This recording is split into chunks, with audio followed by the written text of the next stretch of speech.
Student, आज हम लोग फ्यूचर इंडेफिनिट टेंस पढ़ेंगे। जैसा कि आप लोग जानते हैं कि हम लोगों की टेंस की सीरीज चल रही है और इस सीरीज में मैंने पास्ट इंडेफिनिट तक पढ़ाया था और आज हम लोगों का जो है टॉपिक है फ्यूचर इंडेफिनिट और हम लोग फ्यूचर इंडेफिनिट पर आते हैं।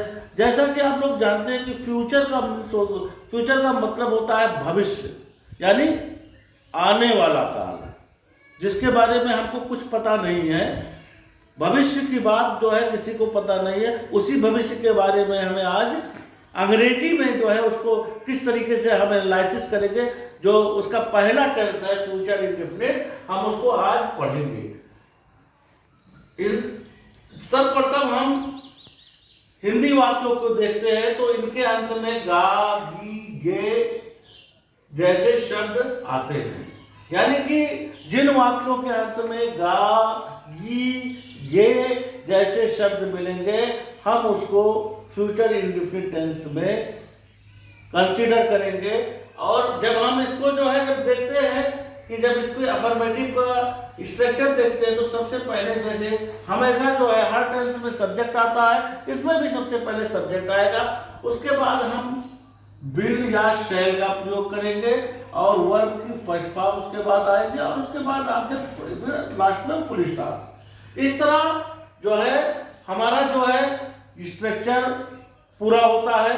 तो यहाँ पे दो चीजें गौर करने वाली है, एक इसमें वर्ब की फर्स्ट फॉर्म आती है और हेल्पिंग वर्ब विल और शैल का प्रयोग होता है। अब सवाल उठता है विल कहाँ प्रयोग होता है और शैल कहाँ प्रयोग होता है, तो हमें ये जान लेना चाहिए आई और बी के साथ शैल का प्रयोग होता है और बकिया सभी सब्जेक्ट के साथ हम विल का प्रयोग करते हैं। एक बार फिर से आपको मैं बताना चाहता हूं, आई और विल के साथ शैल का प्रयोग किया जाएगा और बाकी सभी सब्जेक्ट के साथ हम विल का प्रयोग करते हैं, चाहे वो सिंगुलर हो चाहे वो प्लूरल हो।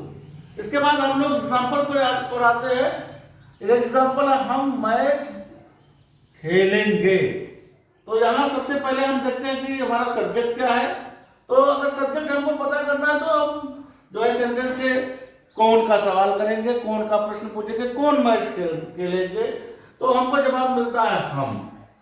तो ये हम हमारा सब्जेक्ट है, हम की इंग्लिश होगी बी। और आप लोग जानते हैं कि आई और बी के साथ शैल का प्रयोग होता है, इसलिए यहाँ पे हमने शैल का प्रयोग किया।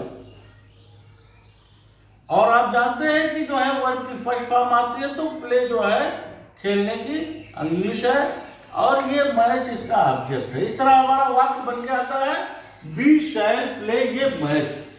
अब इसके बाद हम दूसरा वाक्य देखते हैं, गोपी एक पत्र लिखेगा। तो यहाँ पे सब्जेक्ट गोपी है, गोपी एक वचन है, सिंगुलर सब्जेक्ट है और आप लोग जानते हैं कि चाहे सिंगुलर सब्जेक्ट हो या प्लूरल सब्जेक्ट हो, आई और बी को छोड़ के बाकी सभी सब्जेक्ट के साथ हम विल का प्रयोग करते हैं। तो गोपी के साथ हमने हेल्पिंग वर्ब विल का प्रयोग किया। उसके बाद मेन वर्ब हम राइट मीन्स लिखने का प्रयोग होता है और उसके बाद ये लेटर ये आपका ऑब्जेक्ट हो गया। इस तरीके से हमारा वाक्य बन के आया गोपी विल राइट ये लेटर। तीसरे वाक्य को हम लोग देखते हैं, वे मेला देखने जाएंगे। वे मेला देखने जाएंगे, सब्जेक्ट हमारा क्या है वे की इंग्लिश आएगी दे। ऐसे सब्जेक्ट यहां पे प्रयोग हुआ है, आप जानते हैं दे के साथ विल का प्रयोग होगा। और यहां पे आप देखेंगे दो वर्ब है देखने जाएंगे, तो यहां गो को एज ए मेन वर्ब हम प्रयोग करेंगे और टू सी को हम इंफिनिटिव बना देंगे। टू सी को इसलिए हम इंफिनिटिव बनाएंगे क्योंकि एक साथ दो वर्बों का प्रयोग नहीं होगा और जब हम किसी वर्ब से पहले टू लग का प्रयोग कर देते हैं तो वो ना मीने का अर्थ है। जाएंगे में जो है ये ना देखने के लिए प्रयोग होगा, जो है ना मीने का हमको अर्थ देने लगता है द फेयर। तो यहाँ पे देखने वाली बात है, जब भी दो वर्ब आपको मिलेगा तो दूसरे वर्ब को हम इंफिनिटिव बनाएंगे। लास्ट वाक्य आप देख रहे हैं, माला चाय पिएगी। माला यहाँ पे सब्जेक्ट क्या है, माला, माला एक वचन और उसके बाद आप जानते हैं माला के साथ बिल का प्रयोग होगा, और उसके बाद यहाँ वर्ब है पीना या लेना। देखिए जैसे हम लोग पानी पीने के लिए ड्रिंक का प्रयोग करते हैं, लेकिन चाय पीने के लिए हम टेक के का सेंस लेते हैं, लेने का सेंस लेते हैं, क्योंकि उसमें चुस्कियां होती हैं, हम एक साथ उसको नहीं पी सकते, इसलिए हम वहां पे लेने का सेंस लेंगे। और लास्ट में हमारा ऑब्जेक्ट आया टी। इस तरह हमारा जो है सेंटेंस बन के आया माला बिल टेक टी। अब हम लोग फ्यूचर इंडेफिनिट के निगेटिव पर आते हैं। आप लोग जानते हैं कि अफर्मेटिव, नेगेटिव और इंट्रोगेटिव का हम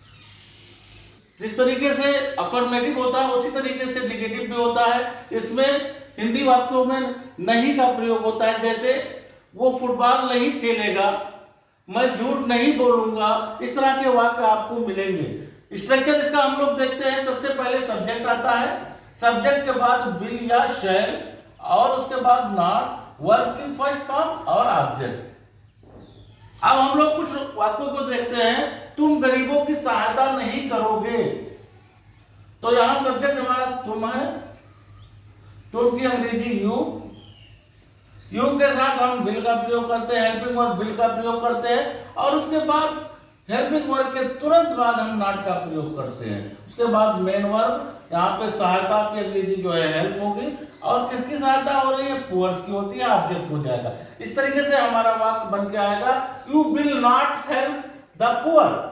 इसके बाद दूसरा वाक्य हम लोग देखते हैं, वो फुटबॉल नहीं खेलेगा, तो यहाँ सब्जेक्ट आप लोग देख रहे हैं, जैसा कि सब्जेक्ट यहाँ पे क्या है, वो है, वो की इंग्लिश होगी ही के साथ हेल्पिंग वर्ब विल का प्रयोग होगा, और विल के बाद नॉट, और यहाँ पे काम क्या हो रहा है, खेलने का हो रहा है, खेलने, तो यहाँ पे वर्ब की फर्स्ट फॉर्म प्ले का प्रयोग होगा, ऑब्जेक्ट द फुटबॉल। इस तरीके से हमारा वाक्य बन के आएगा he will not play the football. इसके बाद हम लोग आगे बढ़ते हैं, मैं झूठ नहीं बोलूंगा, तो यहाँ पे सब्जेक्ट है आई, मैं, तो मैं की इंग्लिश आपकी हो गई आई, और आप लोग जानते हैं आई के साथ जो है शैल का प्रयोग होता है, तो यहाँ पे हम शैल का प्रयोग करेंगे, और हेल्पिंग वर्ब के तुरंत बाद नॉट का प्रयोग, और बोलने की अंग्रेजी होती है टेल, और झूठ की अंग्रेजी होती है लाई। इस तरीके से हमारा वाक्य बन के आता है आई शैल नॉट टेल ए लाई, हम शहर को नहीं जाएंगे।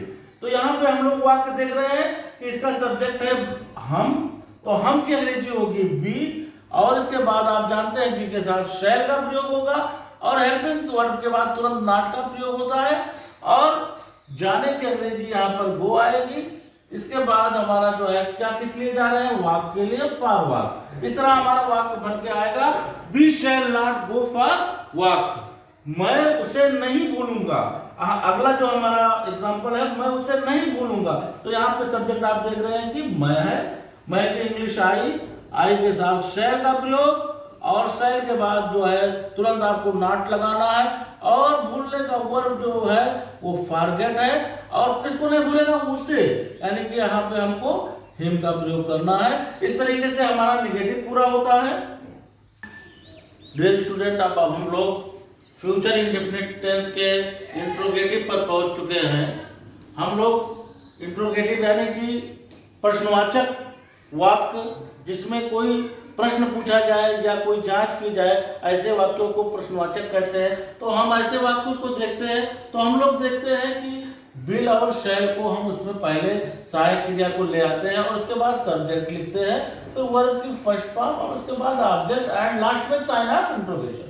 ये आप लोग जानते हैं, जिस वाक्य में हम विल और शैल सहायक क्रिया को पहले लाते हैं वो एस्नोटाइप कहलाता है, और दूसरा हमारा कहलाता है जब हम क्वेश्चन वर्ड को पहले लिखते हैं और विल शैल को जो है उसके बाद लिखते हैं, और सब्जेक्ट उसके बाद, और वर्ब की फर्स्ट फॉर्म, ऑब्जेक्ट, और लास्ट में साइन ऑफ इंट्रोगेशन। ये जो है आपका क्वेश्चन वर्ड टाइप कहलाता है। हिंदी वाक्यों में प्रश्नवाचक शब्द वाक्य के बीच में होता है, इसके लिए हम इस तरह प्रयोग करते हैं। आइए हम कुछ वाक्यों को देखते हैं। जैसे एक हमारा वाक्य, राम दिल्ली क्यों जाएगा, तो यहाँ पे आप देख रहे हैं कि वाक्य के मध्य में क्यों शब्द का प्रयोग है, यानी कि ये आपका क्वेश्चन वर्ड टाइप है। तो सबसे पहले हम क्यों शब्द का हमको मीनिंग लिखना, क्यों की मीनिंग होती है वाई, और वाई के बाद हम हेल्पिंग वर्ब विल का प्रयोग करते हैं। उसके बाद सब्जेक्ट राम, और यहाँ पे जाने की बात हो रही है तो ये आपका गो हो जाएगा। कहाँ जा रहा है? टू दिल्ली। इस तरीके से हमारा वाक्य बन के आएगा, why will Ram go to Delhi. अब इसके बाद दूसरा वाक्य हम लोग देखते हैं जो है क्या मोहित दूध पिएगा। तो आप लोग देखते हैं लास्ट में क्या है? गा है, तो ये आपका फ्यूचर इंडेफिनिट का टेंस है, और ये क्या से शुरू हो रहा है, इसका मतलब कि ये एस नो टाइप है। तो एस नो टाइप में हम क्या करते हैं? बिल और शैल को पहले ले आते हैं। मोहित एक वचन सब्जेक्ट है, इसलिए हम क्या करते हैं? बिल को पहले लाते हैं, और उसके बाद सब्जेक्ट मोहित का प्रयोग करते हैं। और यहाँ पिएगा की अंग्रेजी होगी, वर्ब की फर्स्ट फॉर्म आना है, इसलिए वर्ब की फर्स्ट फॉर्म की अंग्रेजी ड्रिंक होगा, पीने की, और लास्ट में आपका ये ऑब्जेक्ट होगा मिल्क, और साइन ऑफ इंट्रोगेशन। इस तरह वाक्य हमारा बन के आता है, bill Mohit drink the milk. और हम लोग इसी क्रम में आगे बढ़ते हैं तो देखते हैं, क्या हम इस नदी में तैरेंगे क्या? तो यहाँ पे आप देख रहे हैं कि यहाँ क्या से शुरू हो रहा है, यानी कि ये एस नो टाइप है। तो यहाँ पे बी के साथ हम शैल का प्रयोग करते हैं, तो हेल्पिंग वर्ब शैल को हम पहले ले आते हैं। शैल हमने पहले लिख दिया, और उसके बाद हम सब्जेक्ट जो है हम इंग्लिश भी लिखते हैं। और यहाँ वर्ब क्या है? तैरने की बात हो रही है, तो वर्ब की फर्स्ट फॉर्म स्विम आ गया। और कहाँ तैर रहे हैं? नदी में, इस नदी में, तो इन दिस रिवर। इस तरीके से हमारा वाक्य बन के आया, shall be swim in the river. And last हम लोग देख रहे हैं कि वो यहाँ कब आएगा। तो यहाँ आप देख रहे हैं कि ये वाक्य किस चीज का है? क्वेश्चन वर्ड टाइप है, वाक्य के बीच में कब है। तो सबसे पहले हम कब की मीनिंग लिखेंगे, व्हेन, और ये यहाँ पे सब्जेक्ट हुआ है तो वो के साथ हेल्पिंग वर्ब विल लगता है, तो विल का प्रयोग करेंगे। उसके बाद सब्जेक्ट ही, और यहाँ पे आने की बात हो रही है तो आने की फर्स्ट फॉर्म जो होगी कम होगी, और कहाँ? यहाँ, ये आपका जो है लास्ट में आ जाएगा। इस तरीके से जो है हमारा वाक्य बन के आएगा, when will he come here. Dear student, video बहुत लंबी हो जाएगी, और मैं चाहता हूं कि आपको इतने ही कंटेंट दिए जाए जिससे आप अच्छी तरीके से उसे समझ सकें। इसीलिए मैं मलिक एहतशाम अहमद आप लोगों से विदा चाहता हूं। आपका दिन शुभ हो। नमस्कार।